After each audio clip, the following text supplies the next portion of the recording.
Questions for Coach?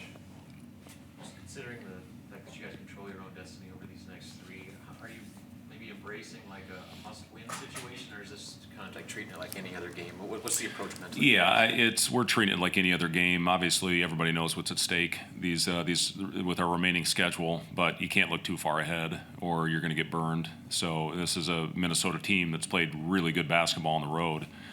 They've won 3 in a row. They swept the LA teams, UCLA and USC, and they've won 3 in a row away from home. So this is a team that's doing a lot of good things. They've got one of the most unique, best players in the conference, first-team All-Guy, and Dawson Garcia, and they've got other guys that can make shots. And the importance of us coming out and playing a complete game. Obviously, we played one of our best defensive game that's ever been played here. Gave up 49 points and couldn't find a way to win it. So we got to play complete basketball, consistent basketball on both ends of the floor. And if we do that, we're going to be fine. If we play with that type of effort, which I talked about the other night, we're going to put ourselves in a position to win games. So, huge opportunity where we are. We're playing for something right now, which is great, and hopefully we play our best basketball here down the stretch. After the Penn State game, you kind of just flushed the defensive performance. After this one, you just flushed the offensive performance. No, we watched a lot of clips. That's about as long as offensive edit as we've had. Normally, I'll keep it pretty short and concise and into 1 or 2 topics, but we were obviously not very good. And even at times, we'd fall down, and we weren't getting heat on the rim. If we would have had a wide open shot for our shooters. So there was little things that happened. And listen, it happened to both teams. Michigan wasn't very efficient at the rim, and certainly I think we were 8 for 27 at the rim. And you're not going to win very many games when you do that. And we still had a chance to win the damn game. So, to answer your question, Robin, we watched a very long offensive edit. We even went back and watched really good offensive clips when we played with the right pace, when we played the right way, when we screened the bottom hip, when we followed the offensive game plan. The things that we can do, and when we do it right. And we did it right the other night. We actually got good looks. Didn't always go in, but, you got a good shot. Sometimes this business is so result-oriented, but, we had some good shots that just didn't go in. And you learn from that. You show those as well. When you do it right, generally good things happen. But, we just need to get back to playing consistently on both sides of the ball. How do you mentally, emotionally handle just the stakes of this game without making it more than what it is? You don't have. These guys have their phones. They read everything that you guys are saying, that the national pundits are saying, and so it's out there. You downplay it, overplay it, whatever you want, but these guys know the importance of where we are and what's in front of us, and what possibly still could happen. That hasn't been done in this program very often. So, these guys get the stakes right now, and again, we just got to live up to the standard that's been set, and we showed it. We've shown it on both sides of the ball. We just need to put it together. We need to play complete 40 minutes of basketball on both ends. In this league, to win, you have to do that, and that's why Michigan State, Michigan, Maryland. That's why those teams are on top, and everybody else is fighting like hell to get in it. And even the Big Ten tournament, that's still, it's crazy to me. The bottom of the league, it's the best in the country, top to bottom. There's not a better league than the Big Ten. There is 0 nights off. You have certain leagues, those bottom teams. If you show up, a lot of times you're going to win. You can't do that in this league, obviously, as has been shown. How do you think guys have handled the nerves and the extra things that come with all of that? I think they're handling it fine. They're preparing well. They're getting their rest. Trying to make sure they're putting the right things in their body. At least they do in front of us. And they're doing fine with all that. The biggest thing is you can't get fragile when things aren't going well. And I thought we hung our heads a little bit the other night. I showed a clip of an NBA coach talking about next play mentality, and if you can't let. We had certain guys that didn't make a shot, or one guy was 2 for a lot, and however many misses, you can't let that affect the rest of the game. Those misses take 1 second to shoot, and you can't let that affect the rest of your game. It affected our pace, it affected our execution. A lot of time, it affects your defense. affected our offense the other night when the ball wasn't going in our basket. We just didn't have that same, thrust that when we are a good basketball team that we have. How'd Burke come out of the workload from that game? Yeah, Burke feels great. Yep, he was full practice, full participant in practice today.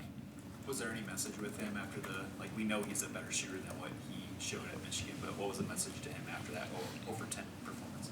Well, the thing,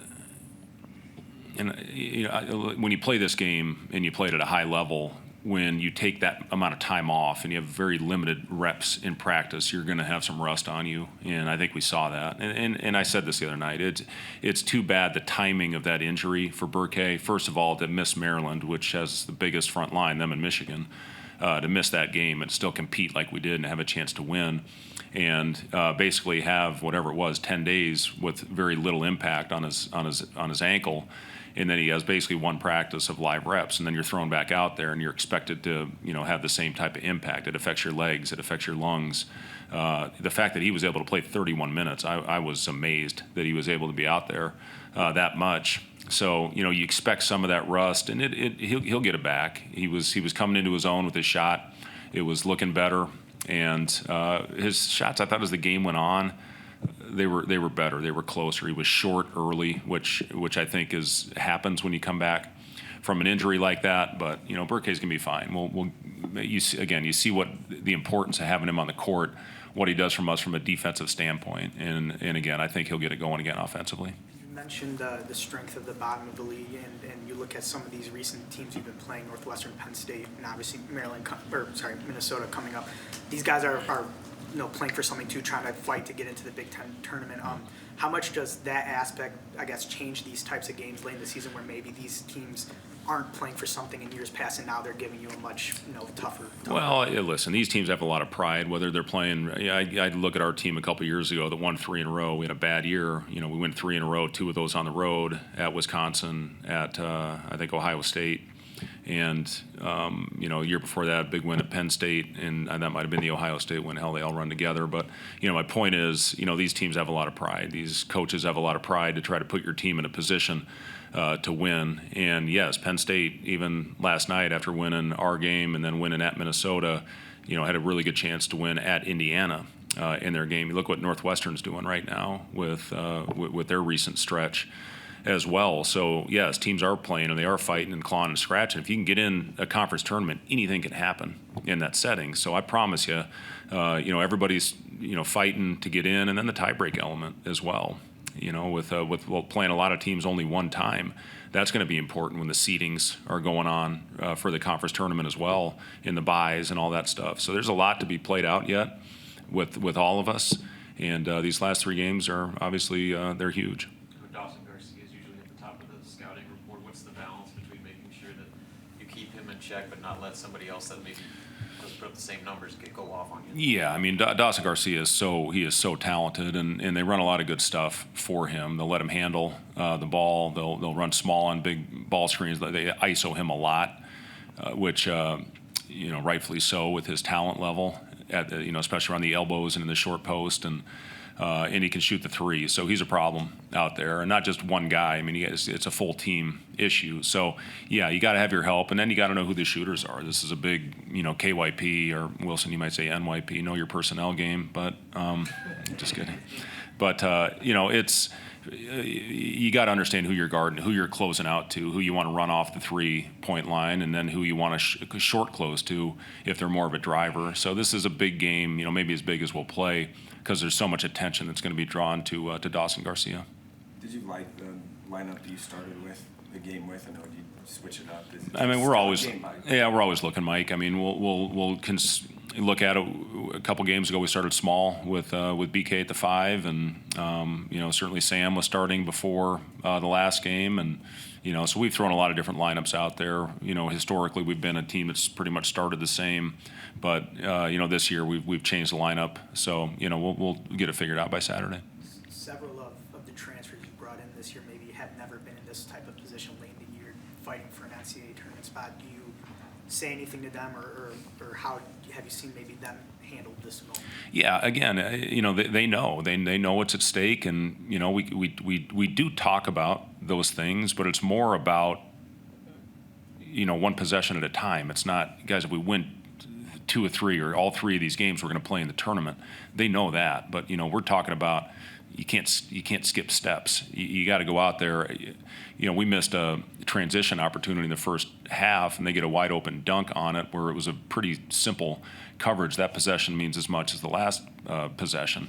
So, it's more of go out there, take care of business, go out there. We challenged them today to have the best practice of the year, and they went out there and they were flying around. This was after 2 days off. So, you hope you have their legs and their energy, and we had to get back after it today and really emphasize the things that we needed to get better from the Michigan game.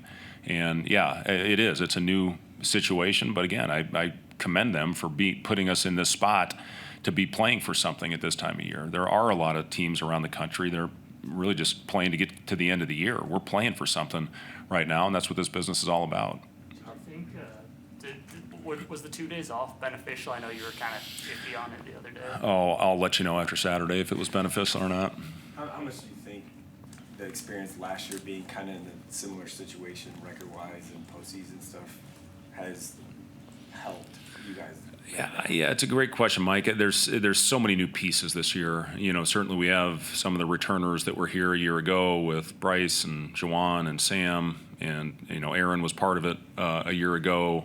Cale, Jeff, Henry. So we've got a lot of guys that were a part of it last year's group, but there's so many new pieces as well. But did it help us? I don't know. Again, we put ourselves in a position where we're playing for something, and that's the important thing. And hopefully we can take care of business. Sam said after the Penn State game that felt he was the worst game in his college career for him to bounce back, and he was one of the guys making shots against Michigan. But did you like that from that bounce back? Yeah, Sam, I thought he hunted his shot. I thought he was aggressive with it, and hit a couple big ones for us. That one, I think, a minute and a half left. On a play where they defended Bryce well. I thought the counter to the action was really good, and that cut it to 1. Unfortunately, we couldn't get another basket to go after that. And we had a couple good looks. Bryce has a transition shot. He got 2 looks under a minute that he normally makes. Got a good look on the inbounds shot as well, that little mid-range 15-footer. And then we missed a good look at the end of the game. So we got some good looks. Unfortunately, they didn't go down. But, I thought Sam did some good things for us out there.